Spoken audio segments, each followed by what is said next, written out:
மகரிஷி ஜோதிட ஆராய்ச்சி அறிவகம் மற்றும் பயிற்சி மையம் நடத்தும் ஸ்ரீ அஷ்டலட்சுமி ஜோதிட திருவிழா. மதுரை மண்ணில் பிறந்த மகத்தான ஒளி, ஜோதிடச் சுடராய் உயர்ந்த பெண்மணி, கேள்விகளுக்கு பதிலல்லாமல் கவலைகளுக்கு கருணை ஒளி.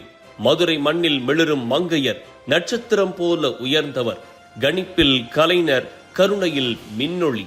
இந்த தலைமுறையின் ஜோதிட சுடரொளி. சனியின் சுமை கனமாகினாலும் குருவின் அருளை கணிக்கத் தெரிந்தவர். ராகு கேது மறைக்கும் மாயையிலும் நியதி சொல்லும் நுட்பம் அறிந்தவர். காலச்சக்கரம் சுழன்றாலும் உங்கள் புகழ் நிலைத்திருக்கும். நட்சத்திரங்கள் சாட்சி சொல்லும்.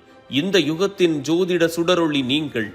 தொடர் சேவையை பாராட்டி டாக்டர் ஸ்ரீனி செல்வகுமாரி அவர்களுக்கு ஜோதிட சுடரொளி என்ற விருதை கொடுப்பதில் மகரிஷி ஜோதிட ஆராய்ச்சி அறிவகம் பெருமை கொள்கிறது.